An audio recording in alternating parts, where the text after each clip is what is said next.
السلام علیکم ورحمۃ اللہ وبرکاتہ۔ بہت زیادہ ریکویسٹ آ رہا تھا کہ حکیم صاحب معدے کے السر کے اوپر ویڈیو بنا لے، تو انشاءاللہ آج اسی ٹاپک پہ ویڈیو بنا رہا ہوں، انتہائی مختصر، انتہائی آسان اور بہترین علاج کے ساتھ۔ آپ لوگ ذرا اس ویڈیو کو غور سے دیکھیں، کیونکہ ہر گھر کے اندر جو ہے نا یہ مسئلہ ہے، ہر گھر میں کوئی نہ کوئی معدے کی وجہ سے پریشان ہے۔ اس کے لیے مختلف قسم کے میڈیسنز آپ لوگ یوز کرتے ہیں، اومیپرازول نیکزم کی شکل میں یا اور سیرپ وغیرہ، جو کہ وقتی طور پہ آپ لوگوں کو ریلیف تو ملتا ہے، لیکن اس کے پیچھے بہت بڑے زیادہ نقصانات ہوتے ہیں۔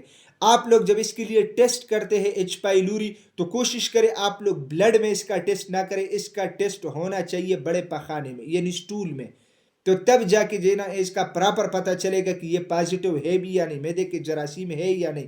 اس کے علاوہ جہاں تک السر کا مسئلہ ہے، معدے کے زخم کا مسئلہ ہے، تو اس میں زیادہ تر تکلیف ہوتی ہے معدے میں ہلکا ہلکا درد ہونا۔ اس ہلکے ہلکے درد کی وجہ سے جو ہے بے چینی انتہائی ہوتی ہے، بندہ کھانا نہیں کھا سکتا۔ اس کے علاوہ کٹی ڈکارے، بدہضمی، اور اس کے علاوہ سینے کی جلن، جسم میں تھکاوٹ، خون کی کمی، یہ مسئلے السر کے ساتھ ہوتے ہیں۔ لیکن جو مین مسئلہ ہے وہ ہے معدے میں ہلکا ہلکا درد ہونا۔ تو معدے کے متعلق جتنے بھی انشاءاللہ آپ لوگوں کے مسائل ہیں، بہترین انداز میں اور بہترین طریقے سے انشاءاللہ حل ہو جائیں گے، لیکن اگر آپ لوگ پراپر دوائی یوز کریں گے اور پراپر پرہیز کریں گے تو۔ اس کے لیے آسان نسخہ ہے، آپ لوگ اپنے ساتھ نوٹ کیجئے گا۔ سونف، ملٹی، ہلدی، یہ تینوں چیزیں آپ لوگوں نے 50-50 گرام لینی ہے۔ پنساری کے پاس جائے، وہ اس کی پاؤڈر بنا کے دے گا۔ اس کے بعد آپ لوگوں نے آدھے چائے کا چمچ لینا ہے صبح اور شام، کھانے سے پہلے۔ یہ یاد رکھیں، کھانے سے پہلے نیم گرم پانی کے ساتھ، یا کھانے کے 1-2 گھنٹے بعد نیم گرم پانی کے ساتھ۔ یہ اس کا طریقہ استعمال ہے۔ پرہیز میں فارمی مرغی، بڑا گوشت، دال چنا، تیز مرچ مسالہ، بازار کے فاسٹ فوڈ، کول ڈرنکس، چاول، ان چیزوں سے آپ لوگ پرہیز کریں۔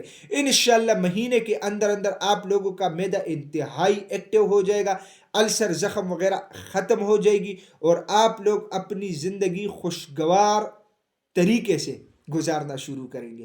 بہترین علاج ہے، لیکن اگر آپ لوگ پرہیز کے ساتھ صرف 1 مہینہ اس کا استعمال کریں گے۔ ناظرین، میں امید کرتا ہوں آج کی ویڈیو آپ لوگوں کو پسند آئی ہوگی۔ اگر یہ ویڈیو آپ لوگوں کو پسند آئی ہے تو اسے اپنے دوستوں کے ساتھ زیادہ سے زیادہ شیئر کرو، اور اسی چینل کو بھی ضرور سبسکرائب کیجئے گا، کیونکہ اسی چینل پہ آپ لوگوں کو ہیلتھ کے حوالے سے مختلف ٹاپکس کے اوپر ویڈیوز ملتی ہے۔ تو انشاءاللہ ملیں گے نیکسٹ ٹائم ایک نئے ٹاپک کے ساتھ۔ تب تک کے لیے مجھے اجازت دیجیے گا۔ اللہ حافظ۔